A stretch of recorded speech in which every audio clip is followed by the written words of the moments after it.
पिछले 100 वर्षों में यह सबसे बड़ी महामारी है और इसी पेंडेमिक के बीच भारत ने अनेक प्राकृतिक आपदाओं का भी डटकर मुकाबला किया है।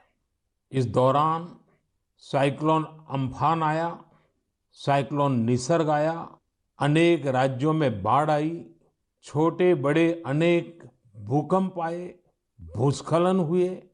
अभी अभी पिछले 10 दिनों में ही देश ने फिर 2 बड़े साइक्लोन्स का सामना किया।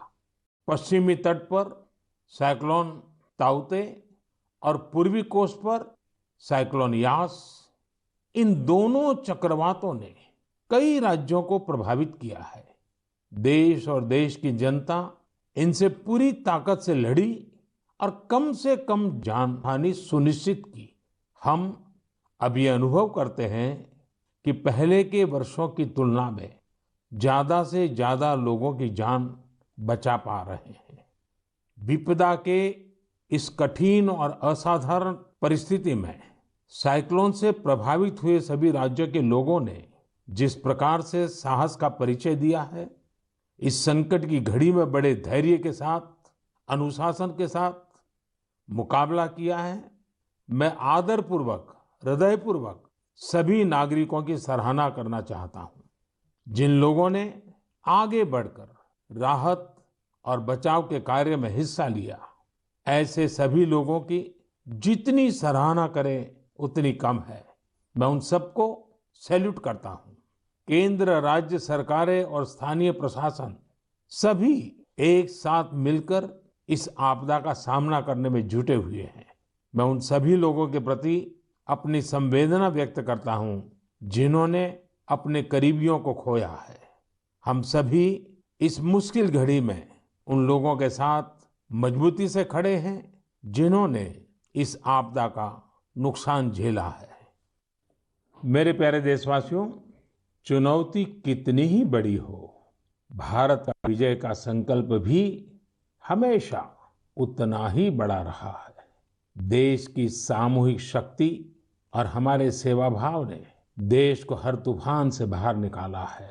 हाल के दिनों में हमने देखा है कि कैसे हमारे डॉक्टर्स, नर्सेस और फ्रंटलाइन वॉरियर्स, उन्होंने खुद की चिंता छोड़कर दिन रात काम किया और आज भी कर रहे हैं। इस सब के बीच कई लोग ऐसे भी हैं जिनकी कोरोना की सेकेंड वेव से लड़ने में बहुत बड़ी भूमिका रही है। मुझसे मन की बात के कई श्रोताओं ने नमो ऐप पर और पत्र के द्वारा इन वॉरियर्स के बारे में चर्चा करने का आग्रह किया है। साथियों, जब सेकेंड वेव आई, अचानक से ऑक्सीजन की मांग कई गुना बढ़ गई, तो बहुत बड़ा चैलेंज था। मेडिकल ऑक्सीजन का देश के दूर सुदूर हिस्सों तक पहुंचाना अपने आप में बड़ी चुनौती थी। ऑक्सीजन टैंकर ज्यादा तेज चले, छोटी सी भी भूल हो तो उसमें बहुत बड़े विस्फोट का खतरा होता है। इंडस्ट्रियल ऑक्सीजन का उत्पादन करने वाले काफी प्लांट देश के पूर्वी हिस्सों में हैं। वहां से दूसरे राज्यों में ऑक्सीजन पहुंचाने के लिए भी कई दिन का समय लगता है। देश के सामने आई इस चुनौती में देश की मदद की क्रायोजेनिक टैंकर चलाने वाले ड्राइवर्स ने, ऑक्सीजन एक्सप्रेस ने, एयरफोर्स के पायलट्स ने, ऐसे अनेकों लोगों ने युद्ध स्तर पर काम करके हजारों लाखों लोगों का जीवन बचाया।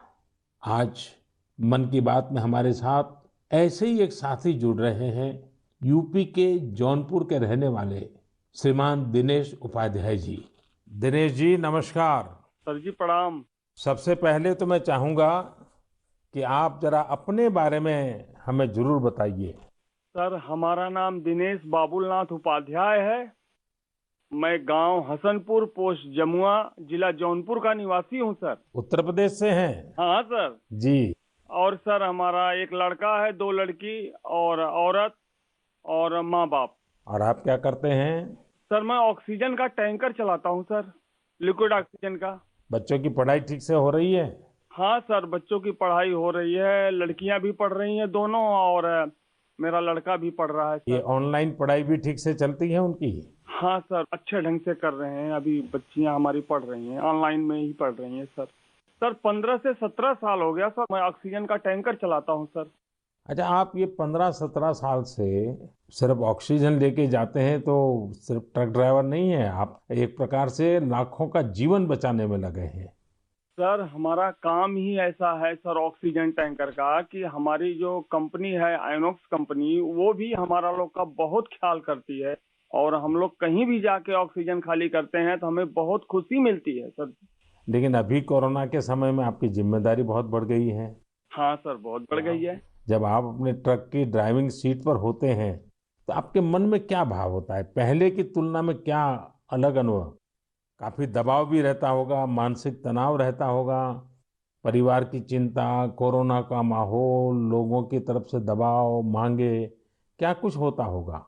सर हमें कोई चिंता नहीं होता, हमें खाली यही होता है कि मैं अपना जो कर्तव्य कर रहा हूँ सर जी, वो हम टाइम पे लेके, अगर हमारे ऑक्सीजन से किसी को अगर जीवन मिलता है तो ये हमारे लिए बहुत गौरव की बात है।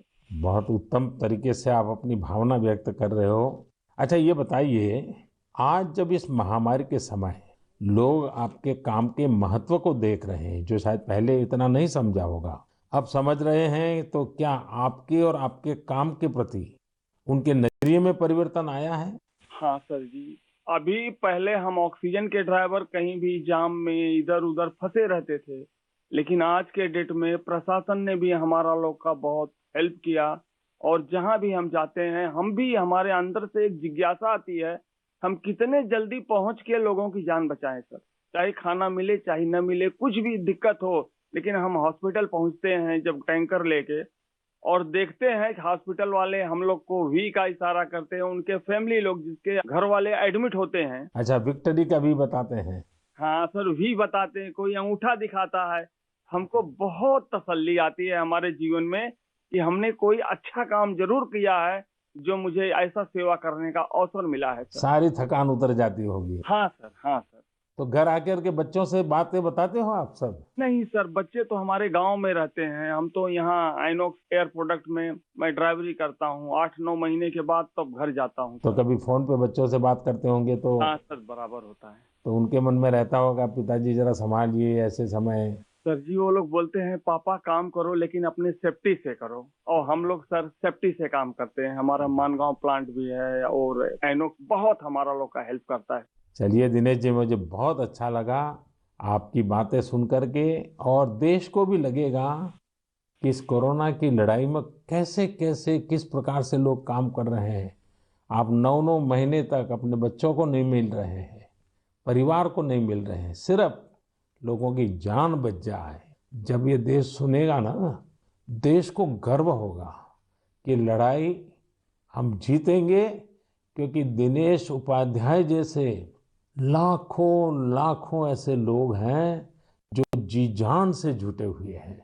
सर जी, हम लोग कोरोना को किसी ना किसी दिन जरूर हराएंगे सर जी। चलिए दिनेश जी, आपकी ये भावना, यही तो देश की ताकत है। बहुत बहुत धन्यवाद दिनेश जी, और आपके बच्चों को मेरे आशीर्वाद कहिएगा। ठीक है, प्रणाम। धन्यवाद। प्रणाम प्रणाम। धन्यवाद। साथियों, जैसा कि दिनेश जी बता रहे थे, वाकई जब एक टैंकर ड्राइवर ऑक्सीजन लेकर अस्पताल पहुंचते हैं, तो ईश्वर के भेजे गए दूत ही लगते हैं। हम समझ सकते हैं कि ये काम कितनी जिम्मेदारी का होता है, और इसमें कितना मानसिक दबाव भी होता है।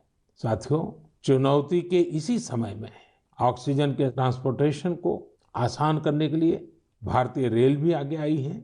ऑक्सीजन एक्सप्रेस, ऑक्सीजन रेल ने सड़क पर चलने वाले ऑक्सीजन टैंकर से कहीं ज्यादा तेजी से, कहीं ज्यादा मात्रा में ऑक्सीजन देश के कोने कोने में पहुंचाई।